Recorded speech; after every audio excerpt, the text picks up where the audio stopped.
Bonjour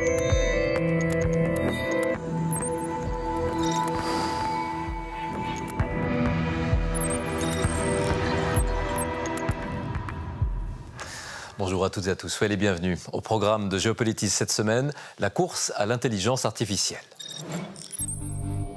L'IA, nouvelle arme géopolitique, ne cesse de faire parler d'elle. De plus en plus présente dans nos vies, elle fait l'objet d'une compétition mondiale qui s'accélère. L'un des nerfs de la guerre dans cette course effrénée, ce sont les centres de données, des centres extrêmement gourmands en électricité. Et puis les tentatives d'ingérence et de déstabilisation se multiplient. De plus en plus de vidéos générées par l'intelligence artificielle circulent. La pollution du monde de l'information apparaît comme l'un des grands dangers du recours croissant à l'IA. Nous irons en Allemagne. Entre fascination et crainte, entre progrès et danger, le développement foudroyant de l'intelligence artificielle ne laisse probablement personne indifférent. En tout cas pas les géants de la tech ni les États qui pensent que la maîtrise de l'IA sera l'une des clés de leur toute-puissance. À peine investi, Donald Trump annonçait un plan d'investissement de 500 milliards de dollars pour développer des infrastructures de l'IA. À peu près au même moment, la société chinoise DeepSeek présentait son propre robot conversationnel qui concurrence notamment ChatGPT. L'Europe, elle, tente de trouver sa place. La France, associée à l'Inde, vient d'accueillir un sommet important pendant lequel des promesses de milliards d'investissements ont également été faites. La course à l'intelligence artificielle est impressionnante. Pour certains, cette révolution en marche serait comparable à celle dans l'histoire de l'irruption de l'électricité ou même plus largement de la révolution industrielle, avec ses enjeux économiques et de puissance. Mais que dire par exemple des enjeux humains et environnementaux ? Avec un tel bouleversement, les bienfaits, tout comme les risques, peuvent être nombreux. On en parle dans un instant avec le chercheur Jérôme Duberry, mais tout d'abord, le point sur cette compétition mondiale, Nathalie Boujard.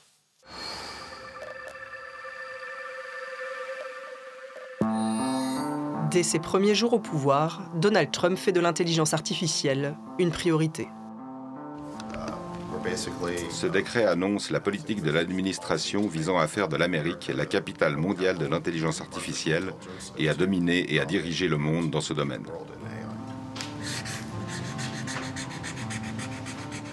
Et ça devrait nous amener à l'avant-garde, n'est-ce pas?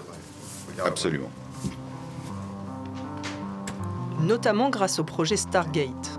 500 milliards de dollars d'investissement privé sur 5 ans. Objectif, construire une infrastructure de nouveaux data centers pour développer des systèmes d'IA encore plus performants.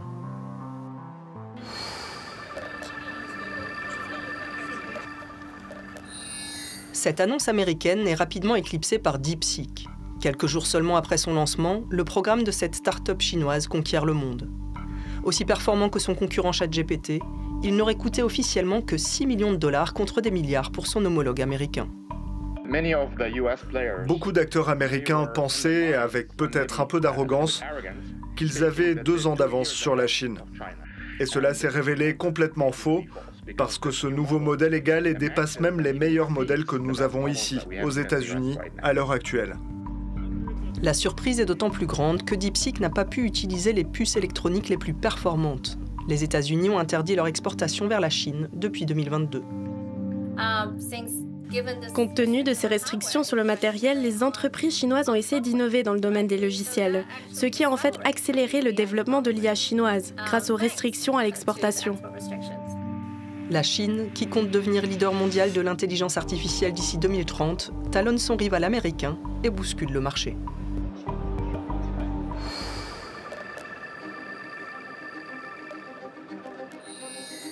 Mi-février, Paris accueille un sommet sur l'IA qui rassemble des dirigeants du monde entier et des acteurs majeurs du secteur.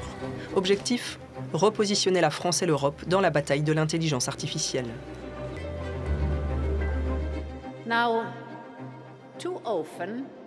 Trop souvent, j'entends dire que l'Europe est en retard dans la course, tandis que les États-Unis et la Chine ont déjà pris de l'avance.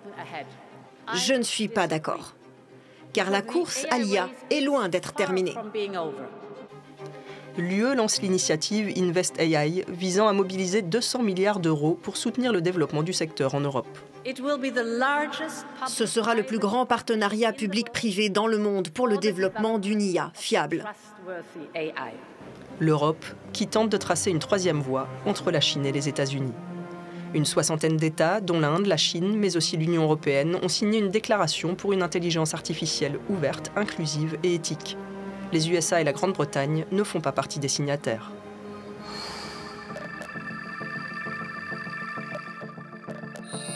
D'autres pays se positionnent dans la course. Les Émirats arabes unis investissent des dizaines de milliards de dollars, notamment via des partenariats avec les Américains Microsoft, OpenAI ou Nvidia, mais aussi dans d'énormes projets de data centers, notamment en France.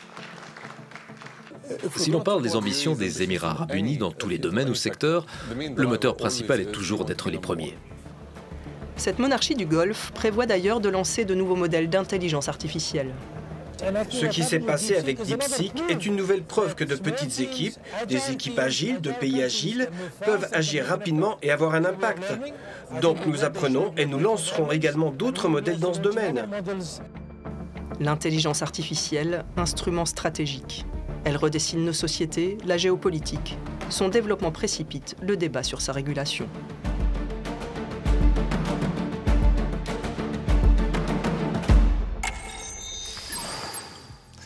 Jérôme Duberry, bonjour. Bonjour. Vous êtes enseignant, chercheur, directeur du Tech Hub à l'Institut de hautes études internationales et du développement à Genève, également chercheur au Centre Albert Hirschman sur la démocratie.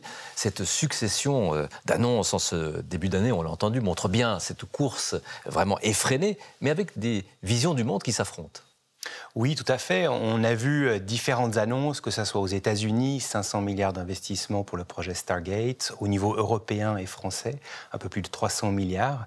Et en effet, ces annonces, elles s'inscrivent à un moment un peu de frénésie autour de l'intelligence artificielle.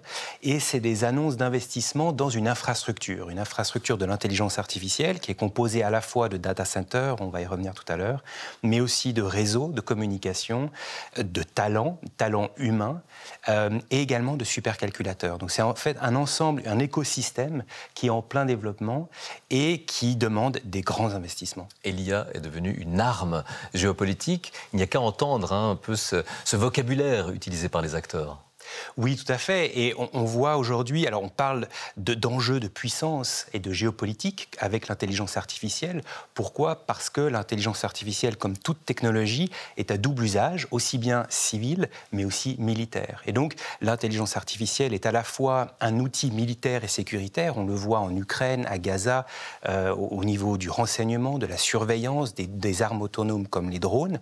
Mais on le voit aussi au niveau économique. Ça fait partie, en particulier, des enjeux de demain, l'intelligence artificielle qui transforme les domaines de la santé, de la finance, des transports et autres. Certains comparent cela aux années 50-60 avec la conquête de l'espace, dans ce narratif. Oui, tout à fait. Et ça correspond vraiment à cette course en avant, aussi bien au niveau militaire que économique, où en fait il y a des narratifs qui soutiennent ces développements-là. En fait, quand on parle d'intelligence artificielle, il faut différencier en fait l'intelligence artificielle que nous avons aujourd'hui. On parle en anglais de artificial narrow intelligence, ou une intelligence artificielle qui est, on peut dire, limité à un usage particulier. Par exemple, ChatGPT pour, par exemple, une traduction, par exemple, utiliser l'intelligence artificielle pour les échecs, etc. Et puis, le futur, une intelligence artificielle générale qui pourrait être utilisée pour un grand nombre d'applications. Et donc, c'est vraiment la course à savoir qui est-ce qui sera le premier à lancer cette future intelligence artificielle. Révélateur des enjeux de puissance, des enjeux militaires également, vous l'avez souligné. Oui, tout à fait. Si vous avez une intelligence artificielle qui est la plus puissante, vous allez pouvoir avoir accès à des informations, à une analyse de situation, et donc beaucoup plus de puissance que d'autres États. Et cela permet aux diplomates, m'avez-vous dit, pour préparant l'émission, d'être à niveau finalement, que toutes les délégations soient à niveau. Oui, c'est très juste. On forme les diplomates, nous et d'autres acteurs de la Genève internationale, à l'utilisation de l'intelligence artificielle pour les négociations internationales. Et c'est très intéressant parce que c'est un outil qui permet, en particulier pour les plus petites délégations, donc délégations de pays plus petits du Sud global, de participer aux négociations internationales avec en effet une capacité qui se retrouve plus ou moins au même niveau que les grandes délégations. Donc ça permet d'utiliser l'intelligence artificielle pour préparer les négociations multilatérales et aussi pendant, et donc analyser ensemble de données, puisque la diplomatie est avant tout une activité basée sur le texte. On a vu le cas américain, le cas chinois et l'Europe, avec ce sommet à Paris. Et l'Europe, dans tout cela, est-ce que vraiment elle cherche cette troisième voie ? Oui, l'Europe cherche sa troisième voie. Alors, ce n'est pas nouveau. On l'a vu déjà au niveau de la gestion des données. On peut dire que l'Union européenne a toujours été un peu cette troisième voie entre la Chine et les États-Unis au niveau technologie numérique, avec une régulation d'avant-garde et puis des valeurs, parce qu'encore une fois, la technologie est une expression des valeurs, donc c'est aussi un filtre et ça limite aussi notre manière de nous comporter. Et rapidement, d'autres acteurs, comme les Émirats arabes unis, sont entrés dans la course ? Oui, tout à fait, avec de grands investissements et là aussi l'intention de diversifier en fait l'économie de ces pays avec un investissement dans la technologie et les technologies de demain. Et on l'a relevé en matière d'investissement, les Émirats arabes unis souhaitent la construction en France d'un data center géant pour un montant de 50 milliards d'euros. Alors ces centres qui stockent les données et fournissent les énormes capacités de calcul requises par l'IA font partie des nerfs de la guerre dans la course effrénée que se livrent les géants du secteur. Mais voilà, ils sont très gourmands en électricité. La consommation en énergie pourrait d'ailleurs plus que doubler d'ici 5 ans. Voyons cela avec Mélanie Ohaillon.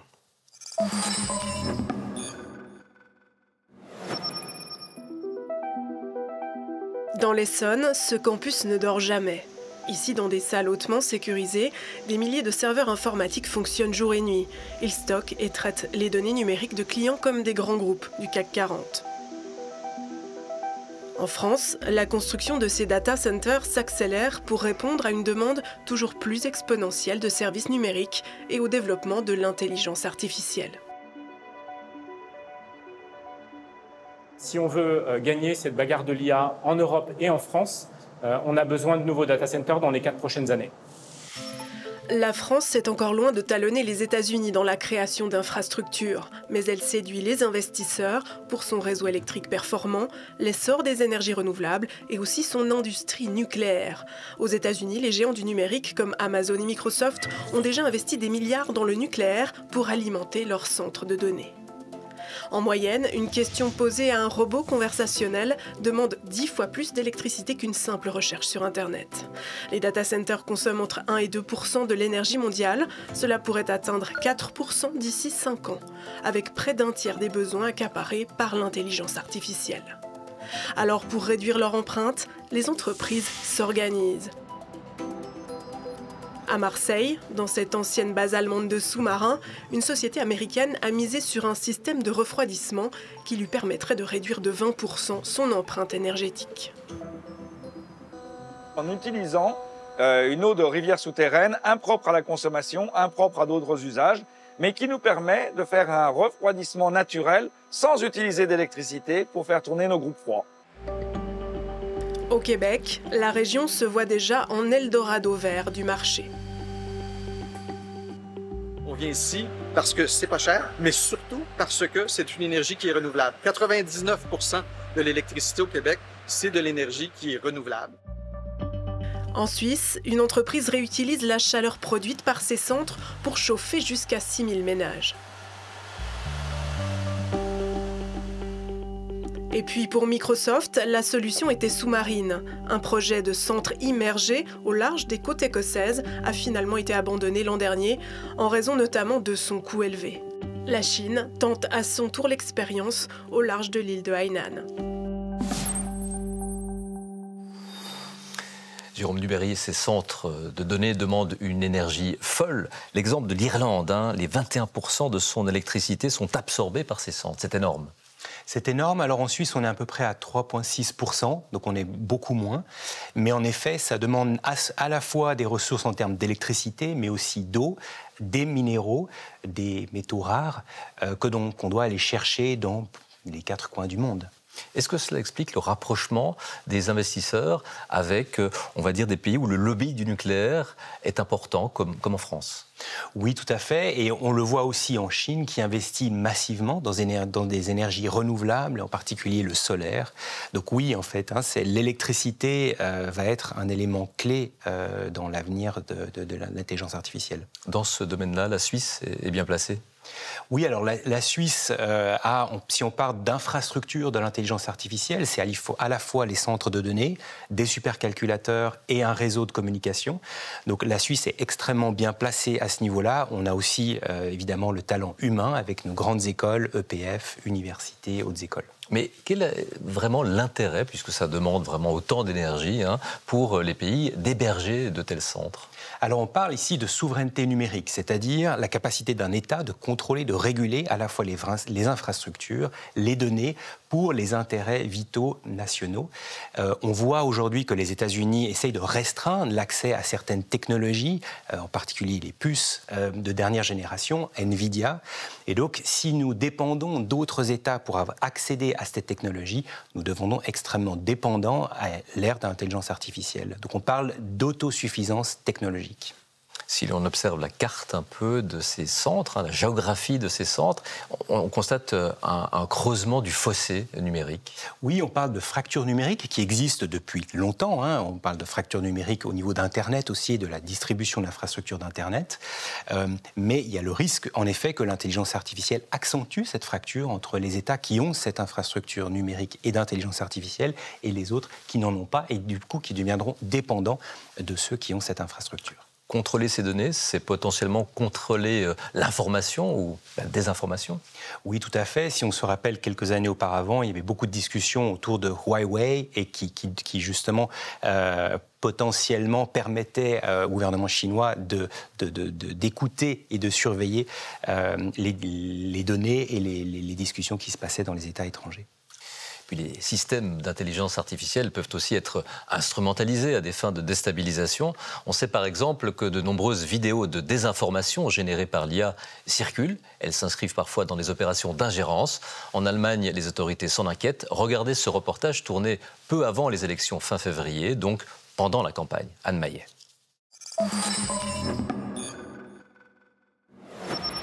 Le pain quotidien de cette rédaction, c'est la chasse à la désinformation. Sarah Touste sillonne inlassablement le net. Sa dernière trouvaille, un article vu des centaines de milliers de fois depuis décembre dernier, qui affirme que l'Allemagne veut importer 2 millions de Kenyans sur le marché du travail allemand. Comme on le voit ici, on a créé un faux site internet de toutes pièces. Tout est faux. Et c'est un schéma classique que l'on retrouve dans les méthodes de désinformation russes. À l'approche des élections fédérales, les tentatives de déstabilisation russe s'intensifient. Markus Faber, un fervent soutien de l'Ukraine, vient d'en faire les frais. Dans cette vidéo, un homme qui se présente comme l'un de ses anciens collaborateurs affirme que le député est un espion russe, une séquence générée par l'intelligence artificielle. Je dirige la commission de défense du Bundestag dans la troisième puissance économique du monde, l'Allemagne. Je défends le droit des Ukrainiens à se défendre dans l'intérêt de l'Allemagne, mais aussi de l'Ukraine. Et c'est évidemment un positionnement qui dérange la dictature russe au plus haut point. Tous les experts sont formels. L'Allemagne, plus que tout autre pays européen, est dans le viseur de Moscou. Sur les réseaux, il est quasiment impossible aux électeurs d'échapper à ces tentatives d'influence. Dès que je vois des vidéos avec une voix artificielle, je scrolle et j'évite de regarder. On voit tellement de fausses informations, les objectifs sont clairement politiques. Selon l'ONG allemande CEMAS, la campagne de désinformation russe avec ses faux articles baptisés Doppelgänger cherche avant tout à renforcer le parti d'extrême droite AfD. De quoi inquiéter la concurrence politique, comme les écologistes. Dans une élection, 1, 2 ou 3% peuvent faire toute la différence. Et il est évident que ces campagnes de désinformation et d'ingérence illégitime peuvent faire pencher la balance. D'autant que les Allemands semblent sensibles à ces contenus. Selon une étude, 30% de la population ne croit pas que la Russie diffuse délibérément de fausses informations. Jérôme Duberry, voilà l'un des grands dangers du recours croissant à l'IA, les fausses informations, les fausses vidéos. Oui, tout à fait. Alors, on peut dire que la manière de lutter contre la désinformation, évidemment, c'est très complexe, ça demande plusieurs approches. Une approche technologique, où on va utiliser l'intelligence artificielle pour identifier les faux contenus, l'hypertrucage, pour aussi modérer le contenu, pour s'assurer qu'on ait peu ou moins de désinformation. Et puis, il y a aussi toute la partie régulation et enfin sensibilisation, éducation. Donc là, les écoles, les universités jouent un rôle très important. Oui, donc la question, c'est vraiment comment lutter contre ces hypertrucages. Est-ce qu'on pourrait apprendre aux outils à reconnaître justement les sources fiables des sources de propagande? Oui, alors c'est déjà le cas. Ce sont alors la régulation européenne, par exemple, l'exige des grandes plateformes que nous utilisons tous les jours. Mais ici se posent deux questions. La première, c'est justement de pouvoir identifier la désinformation. Qu'est-ce qu'une fausse nouvelle? Qu'est-ce qu'une fausse information? Ce n'est pas toujours très clair. Et puis, l'autre point, c'est nos propres biais, nos biais cognitifs à nous en tant qu'humains. Par exemple, le biais de confirmation. Parfois, on a envie de voir une certaine information et donc on sera beaucoup moins ouvert peut-être à une information qui sera corrigée. Et puis pour la manipulation, il n'y a pas forcément besoin de trucage. Elle peut se faire en amont, simplement en supprimant les données, comme à une époque, on brûlait des livres, par exemple. C'est l'autodafé de l'IA. Oui, tout à fait. Et encore une fois, là, le rôle des grandes plateformes de choisir quel contenu on garde ou pas, quel contenu on censure ou pas, c'est beaucoup de pouvoir donné à ces grandes plateformes technologiques et à l'intelligence artificielle qui joue ce rôle de modération. Au sommet de Paris, 58 pays ont signé une déclaration pour une IA ouverte, inclusive et éthique. Est-ce qu'elle va conduire à penser l'IA comme un bien commun? Est-ce que c'est possible, cela? Alors on peut dire qu'il y a une partie qui est très positive dans ce sommet, qui est le deuxième sommet mondial sur l'intelligence artificielle. C'est le fait de voir que la Chine et 60 États, dont la Suisse, ont signé cette déclaration. D'autre part, on peut voir aussi que les États-Unis et la Grande-Bretagne ne l'ont pas signé. Donc on voit à la fois une préoccupation des États pour réguler l'intelligence artificielle, mais aussi une certaine fragmentation parce que, en effet, la technologie est une expression de valeurs et ces valeurs diffèrent d'un pays à un autre. Pourrait-on imaginer un cadre contraignant, élaboré, mais alors cette fois-ci démocratiquement? Alors on a au niveau international, multilatéral, un pacte pour le numérique qui a été adopté au Sommet du Futur il y a quelques mois à New York. On a des acteurs internationaux comme l'Union internationale pour les télécommunications à Genève qui sont très actifs dans ce domaine pour trouver des standards, l'ISO à Genève également et d'autres. Donc on va peut-être partir plutôt sur des standards communs de l'intelligence artificielle plutôt qu'une régulation mondiale. Peut-être un dernier point, on a déjà beaucoup de régulation au niveau national, parfois régional de l'intelligence artificielle, mais c'est souvent plutôt une régulation sur l'intelligence artificielle civile et non militaire. Jérôme Duberry, merci infiniment.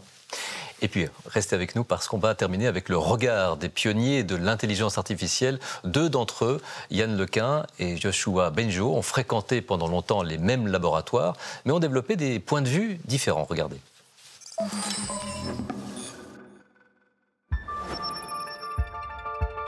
Ils figurent tous les deux parmi les pères de l'intelligence artificielle.